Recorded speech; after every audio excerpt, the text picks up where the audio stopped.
El día de hoy tenemos un invitado especial en el curso de ética y responsabilidad en el cual ustedes están, y me honra tenerlo porque es un gran maestro para mí. Con él intercambio siempre ideas y con él siempre estoy realmente mejorando en todos los aspectos de mi vida. Entonces, ¿y por qué digo de mi vida? Digo de mi vida porque muchas veces una cosa es hablar de administración, de la maestría, etcétera. No, con Marco Lepe Cisneros nosotros hablamos de cualquier tema y su ingenio, que es súper particular, es algo diferente a lo normal. ¿Por qué? Porque él puede apreciar la parte tangible con la intangible y darse cuenta realmente de cómo ellas dos se fusionan y al fusionarse generan algo que es lo que necesitamos todos los seres humanos, que es el producir sintiéndose bien. Y en eso él es un experto emprendedor y es un experto hacedor. O sea, que no solo es que tiene ideas brillantes, sino pone de manifiesto las realmente explora y saca realmente producto de ello. Ahora, fíjense algo que es interesante. Él es abogado, se graduó de abogado, no es de lo que más años ha trabajado, porque ha trabajado más bien como ingeniero siempre, pero él lo que sí es empresario y él sabe conjugar todas esas variables múltiples que tiene que tener un empresario, y por esto además es escritor y fue quien desarrolló el concepto y realmente el libro de geometría empresarial, el cual es un libro que te hace ver, viendo la geometría, cómo funcionan realmente las empresas y las instituciones. Y eso es lo que vamos a ver hoy, pero en un nuevo proyecto, en un nuevo libro que tiene que ver con los 8 saberes. Normalmente la gente habla de 4 saberes, a veces de 6, pero él está hablando de 8 saberes que tenemos que tener para poder emerger como auténticos, no solo emprendedores, empresarios, pero auténticos seres humanos. Y se los dejo ahí a Marco Lepe Cisneros, ¿ok? Adelante, Marco. Cualquier cosa Gracias. dejado de decir, puedes decirla con gusto. Gracias, muchas gracias, Víctor. Siempre tú tan amable, tan gentil. Muy buenas tardes a todos. Muchísimas gracias por estar aquí. Me pidió Víctor que hablar un poco sobre este nuevo libro que estoy por sacar y que lo compartiera con su clase de maestría de administración. Y con mucho gusto lo hago. Invité a algunos amigos también y con mucho gusto lo hago. Esto está relacionado con una trilogía de libros que es Geometría Empresarial, El Legado, y ahora La vida no es un clic, el secreto de los 8 saberes, ¿sí? Entonces, para nosotros es muy importante entenderlo. Permítanme, vamos a ver. Nosotros presentamos lo que es geometría empresarial y lo hacemos iniciando la geometría en planos, ¿sí? Pero lo que, en una segunda dimensión, lo que le da a la geometría y a la vida una tercera dimensión, inicia con la cultura. Nuestra cultura es lo que nos va a permitir pasar. Entonces, hablábamos de que la vida no es un clic, el gran secreto de los 8 saberes, y esto nos trae que nosotros, haciendo un análisis del común denominador de los individuos que han logrado trascender en diferentes áreas, rescatamos 8 saberes que son el común denominador de estos individuos en su actitud, al provenir estos de su individual cultura que siempre ha sido diferenciada de las masas de su tiempo. ¿Cuál es el concepto de esto? Bueno, nosotros nos interesa muchísimo entender el por qué la gente de diferentes tiempos tiene diferentes actitudes, ¿sí? Y por qué hay unos que logran, no obstante todas las adversidades, y hay gente que no logra. Para eso los que logran siempre se sitúan más allá, están en una dimensión infinita, porque su carácter, su pensamiento es trascendente. Tiene vigencia en su tiempo, pero en el aquí y en el ahora, ¿sí? Muchas de las propuestas de programas empresariales, educativos, gubernamentales, sociales, familiares, fracasan por la falta de un conocimiento, de ese conocimiento de estos 8 importantes saberes. Entiéndase por saber el conocer profundamente, el dominar en sí el estado del arte, ¿sí?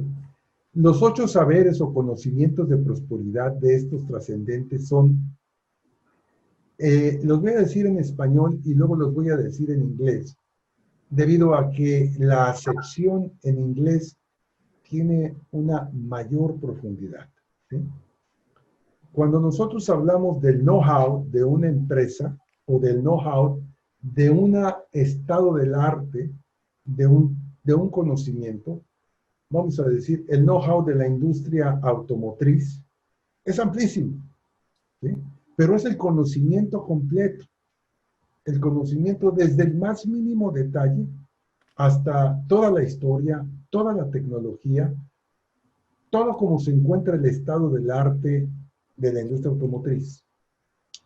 El concepto, el saber cómo, para el latino es muy acotado. El saber cómo, yo sé cómo apretar este tornillo, yo sé cómo hacer un carro. Pues sí, será de paletas, ¿no? El entender completamente la industria automotriz, la industria aeroespacial, la industria espacial, la industria médica, ¿sí? La industria agrícola, en los diferentes niveles, se requiere un grado de madurez muy grande, ¿sí? Pero luego dentro de ese saber del cómo, tenemos otro saber que empodera el cómo, es el saber quién, know who. Para luego, una vez que tiene uno de esos 2 conocimientos, saber el por qué. Ya que tenemos la profundidad del análisis del cómo, sabemos quiénes son los que están involucrados, ahora analicemos el por qué. Una vez con estos conocimientos, vamos a generar el siguiente saber, el saber hacer, el know-do. Bueno, si ya sabemos el cómo, el quién, el por qué, el hacer, vamos ubicándonos. ¿Dónde vamos a hacer eso? El saber dónde. Para luego irnos al saber cuándo. Y luego vienen 2 saberes trascendentales que a veces no nos ponemos a reflexionar en ellos. Know me, saber de mí. ¿Soy el apropiado? ¿Tengo las características? ¿Tengo los dones? ¿Tengo la fortaleza? Y el más importante de todo, aunque ningún libro de administración ni ningún libro de empresarialidad se menciona, el saber de él, know him. ¿Y a qué me refiero con esto? Nosotros hemos perdido la parte espiritual de entender si lo que hacemos es congruente y compatible con los principios y valores universales provenientes del Ser Supremo. Es una parte que nos hemos olvidado de ella, que sin embargo es sustantiva para la evolución del ser humano. Aquí vemos, son 21 capítulos el libro, no los vamos a ver todos porque es muy largo esto, ¿sí? Pero sí vamos a manejar cada uno de los 8 saberes y algunos de los puntos más importantes del libro, ¿sí? Es muy importante tener una filosofía empresarial. ¿Por qué funciona en unos países muchas cosas y en otros países no funcionan? ¿Por qué hay países de primer mundo y de tercer mundo? ¿Por qué hay países conquistadores y hay países conquistados? ¿Sí? Bueno, todo va a su cultura. ¿Sí? Los pueblos que han logrado avances en la humanidad son aquellos que tuvieron un sistema de creencias basados en una filosofía o en un sistema religioso. En sí, un fundamento del espíritu humano que robusteciera más allá de sus economías las fortalezas de su espíritu a fin de encauzar todo su potencial al logro. Esos son los pueblos que han logrado evolucionar. Y esto lo podemos ver en todos los pueblos conquistadores.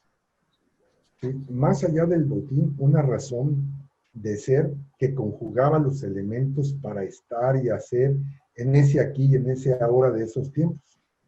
Roma, Egipto, Bizancio, el Imperio Otomano, el Imperio Turco, la conquista musulmana por un orden mundial, las cruzadas, la evangelización, el protestantismo de Lutero, las misiones, la conquista de la religión mormona, en fin, todo tiene un más allá de un botín. Todo tiene un sentido espiritual, en algunos casos religiosos y en otros casos de dominio. Pero pongamos Roma, que conquistó todo el mundo de sus tiempos, ¿sí? Eran los tributos, pero aparte era traer lo mejor del mundo, de aquel mundo, a Roma. ¿Sí? Roma permitía que los pueblos conquistados siguieran viviendo con su propia visión, pero se llevaba para Roma lo mejor. Y estaba fundamentado en la república, la creencia sobre la república y la creencia sobre el derecho romano. Les permitió generar esas conquistas. Tenían una filosofía. Mi pregunta es, ¿qué filosofía tenemos en un país como nuestro? En una cultura como la nuestra. ¿Cómo podemos conquistar sustentados en qué? Y aquí viene por qué debemos de trabajar con estos saberes para poder generar nuestra propia filosofía empresarial. No hay que confundirnos porque hay muchos sistemas que algunos académicos o algunos constructores venden como procesos muy importantes de empresarialidad. Y te dicen que con ello vas a afincar una empresa, o vas a tener muchísima productividad, o que vas a ser muy competitivo. Y te venden los sistemas japoneses, por decir un algo. ¿Sí? Las 5 S, el Kaizen, el Jidoka, el Ilu, los Pokayokes, Muda, procesos de desperdicio. Esas son cosas interesantísimas, fabulosas, pero son procesos sistemáticos del hacer. ¿Y a qué me refiero con el proceso sistemático del hacer? Bueno, eso es como otros pueblos con su propia filosofía conquistan el hacer de otro pueblo. Ellos pueden lograr que tengan alta productividad, que tengas alto desempeño en materia de centro de costo, ¿sí? En materia de producción.